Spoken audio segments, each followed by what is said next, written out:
Pada sesi terakhir akan dibawakan oleh Bapak Diki Wijaja yang juga merupakan APPDI member, Certified DPO, dan Chief Information Officer of Investry.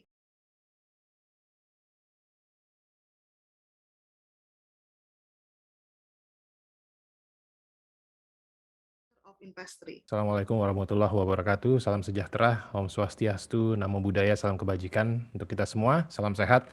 Selamat siang rekan-rekan para peserta webinar hari ini. Tentunya sangat menarik ya pemaparan dari Prof. Abu Bakar Munir dan juga Prof. Supancana. Sebenarnya itu dua adalah guru besar di mana saya juga waktu DPO ya belajarnya dari beliau. So kalau dibilang untuk detail dari cara kita melihat untuk mengatur personal data protection ataupun RUU, saya mungkin tidak akan menyentuh ke sana karena sudah ada yang pakarnya. Tapi saya lebih ke arah sharing mungkin cerita tentang bagaimana setelah saya mempelajari, bukan hanya saya dan tim ya, kebetulan kita mengirimkan banyak juga tim, mempelajari konsep perlindungan data pribadi ini dan kemudian kami bawa ke ranah industri, ranah company tempat kami berkarir. Mungkin awalnya it seems aneh ya, tapi maksudnya kan PDP, Personal Data Protection. Salah satu yang harus kita lakukan sebenarnya kita juga harus memahami, karena terkadang definisi ini juga menentukan langkah-langkah yang bisa kita ambil berikutnya, dan juga untuk membantu memperjelas kepada rekan-rekan kerja kita. Karena kembali lagi, untuk kita bisa melindungi atau personal data protection ini sebenarnya butuh, it takes a village, ini butuh peran serta dari semua bagian, dan bukan hanya misalnya, oh ya dari bagian IT atau bagian compliance kah atau bagian security. Jadi banyak sekali aspeknya. Kalau ini dari sudut pandang swasta ya kita melihatnya. Kita juga coba pilah waktu kita mencoba mensosialisasikan kepada rekan-rekan kami, kita melihat dari konsepnya ini, aspeknya ini ada aspek data security. Data security apa? Ya basically kita harus memastikan apapun data yang kita miliki, kita bisa jaga. Kita bisa pastikan keamanannya baik dari serangan dari luar maupun dari dalam. Ya kan? Kalau dari luar mungkin seperti contohnya hackers atau mungkin ada virus dan malware. Sementara kalau dari dalam dari mana? Kita selalu tahu bahwa disgruntled employees pun itu juga menjadi resiko ya, di mana mungkin dia tidak senang, misalnya tidak mendapatkan promosi atau tidak puas dengan gaji lah misalnya atau bonus, dia mengambil data lalu dia menjual keluar. Itu juga bisa menjadi salah satu resiko yang harus kita hadapi. Nah, kedua aspeknya tentu adalah data privacy. Data privacy ini apa ya? Data, at the end of the day, data is data. Tapi kita harus mengatur siapa yang bisa mengakses. Ya intinya gini, kalau misalnya tidak bisa semua orang itu bisa mengakses data yang sama. Memang itu akan butuh waktu, karena pada dasarnya kalau ketika kita membuat sebuah sistem, jarang kita dari awal itu sudah memikirkan data security atau data privacy, sehingga pasti biasanya ada PR ya. Ada PR bagaimana kita mengatur agar akses terhadap certain data itu hanya bisa diakses oleh orang yang memang memiliki kepentingan. Ya, contohnya misalnya kalau nama customer, apabila misalnya saya tidak ada kaitannya dengan operasional day to day, apakah saya patut mendapatkan akses terhadap data tersebut? Mungkin tidak. Gitu. Dan itu hal-hal itulah yang perlu didiskusikan dengan seluruh rekan-rekan kita di perusahaan. Jadi kalau di sini bisa dari marketing, mungkin dari sisi operasional, kita harus menentukan siapa yang bisa mengakses data yang apa. Nah, tentu penggabungan ini barulah kita baru mulai melihat bahwa ini namanya ada personal data privacy. Apakah ini konsep yang sebenarnya kan kalau dari dahulu mungkin orang lebih memperhatikan dari sudut pandang kita ya. Tapi ini kan kita mencoba melihat dari sudut pandang user kita. User kita ini, konsep yang ini adalah bahwa mereka memiliki hak. Data yang dikumpulkan itu apa, data yang dikumpulkan itu lalu diprosesnya seperti apa, itu adalah hak mereka. Dan menurut kami ini salah satu perubahan mindset. Kalau dulu kan, nggak peduli sama itu. Yang penting kita memberikan service yang baik. Tapi dengan adanya RUU PDP atau misalnya yang dahulu GDPR, the rights-nya untuk masalah data ini justru berada di si data owner dan bukan lagi di platform, which is kita hanyalah sebagai data processor. Jadi perubahan mindset pun ini juga harus kita lakukan secara sosialisasi ya, pelan-pelan. Karena tidak bisa kita expect semua orang di dalam perusahaan kita pun sudah mengerti. Jadi kita memang harus mengayomi. Kenapa? Tujuan akhirnya memang adalah kita bisa menyesuaikan operasional kita sesuai dengan personal data protection, konsep yang memang dikeluarkan oleh regulasi. Nah, kalau personal data protection-nya sendiri apa sih? Jadi pasti di setiap platform ya, di setiap perusahaan, kita bisa mengidentifikasi sebenarnya personal data itu apa definisinya. Bisa saja ini adalah data yang ada di KTP, ya kan, nama, tanggal lahir, nomor induk pendudukan, NIK ya, lalu juga alamat, bisa juga informasi yang di kartu keluarga. Kalau di kami di Investri kebetulan kami adalah fintech, otomatis kami juga memiliki misalnya informasi keuangan, bank account mereka ataupun financial statement, lalu ada misalnya apakah signature mereka juga disimpan atau tidak, dan juga certain company juga memegang namanya biometriknya, fingerprint. Nah, kita harus bisa mengidentifikasi terlebih dahulu personal data itu apa saja, data apa saja yang memang cukup berbahaya, atau bukan berbahaya ya, mungkin saya bilangnya lebih ke arah apa yang bisa kita bantu untuk kita harus pastikan bahwa data ini tidak terganggu, tidak bisa disalahgunakan. Nah, langkah-langkahnya apa?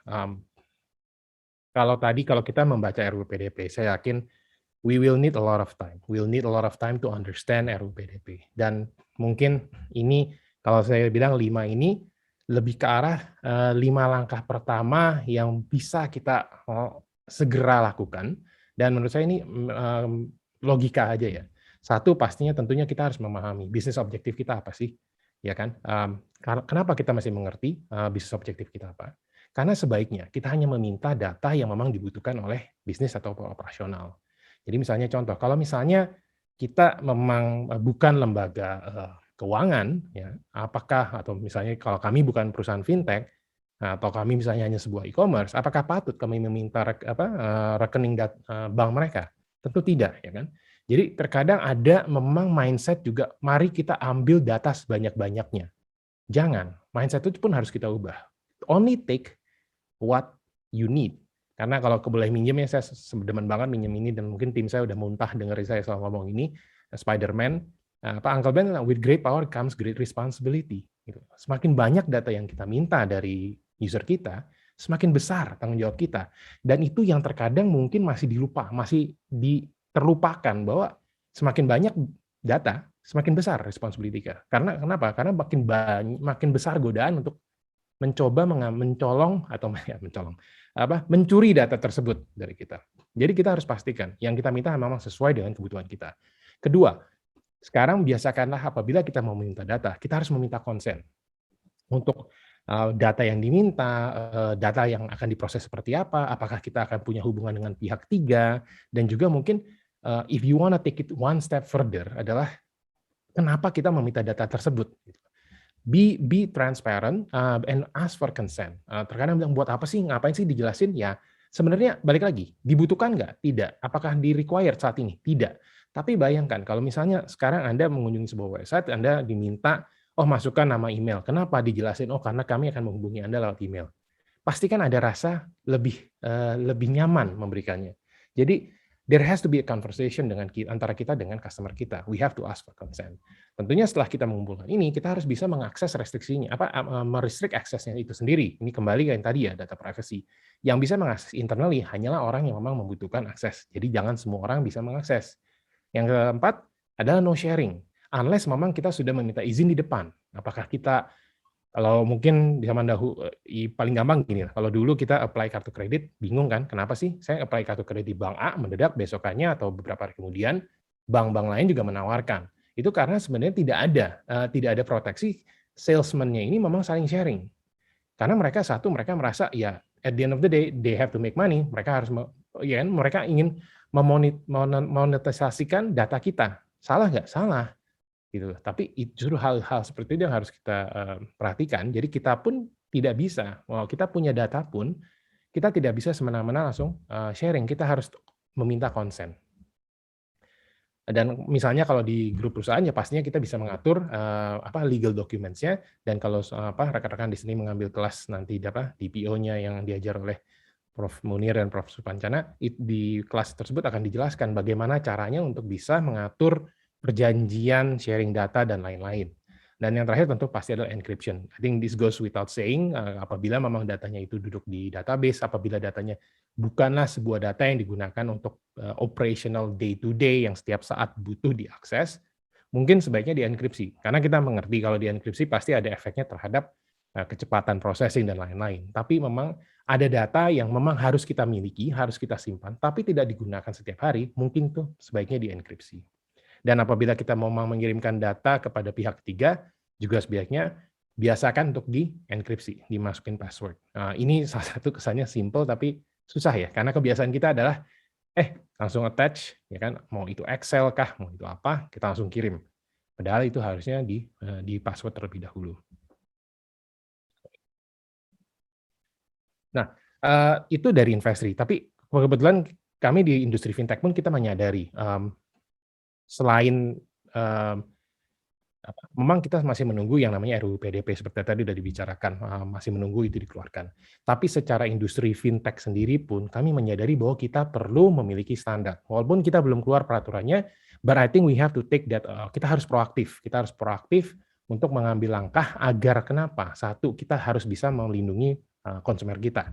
At the end of the day, kalau kita punya standar ya, kalau kita punya standar, kita bisa menerapkan perilaku ataupun behavior yang baik, hygiene, clean hygiene gitu.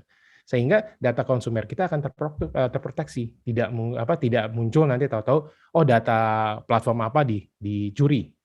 Dan kedua, apabila kita memang memiliki standar dan kita jelaskan, kita edukasi terhadap konsumer kita standar dari cara kita mengumpulkan data, memproses data, dan bahkan sharing data, maka itu akan menimbulkan apa tadi? Seperti yang saya bilang adalah rasa percaya. Oh iya, memang mereka membutuhkan data ini, memang mereka akan memprosesnya dengan baik, dan tidak akan menyalahgunakan data saya.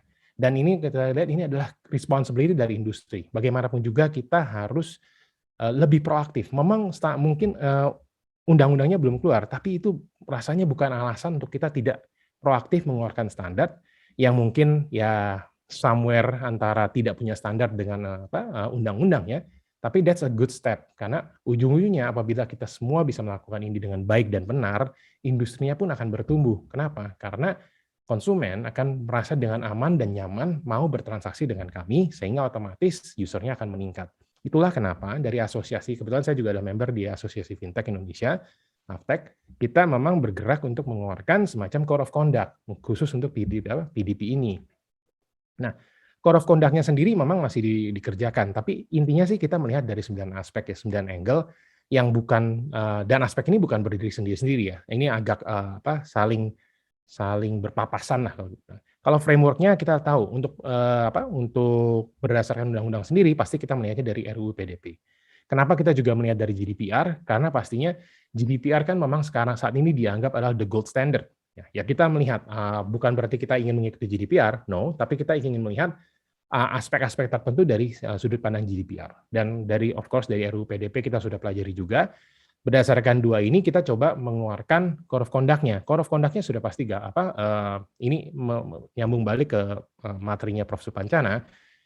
It's very simple. Pastinya kita satu, lawfulness. Lawfulness itu apa? Ya harus mengikuti undang-undang yang ada ya. Harus mengikuti peraturan yang ada. Kita tidak mungkin mengeluarkan Code of Conduct yang berkonflik dengan undang-undang yang berlaku. Fairness. Fairness ini apa? Jadi memang penggunaan data ini haruslah dengan fair, dalam arti kita tidak mencoba menyalahgunakan data yang di capture, dikumpulkan.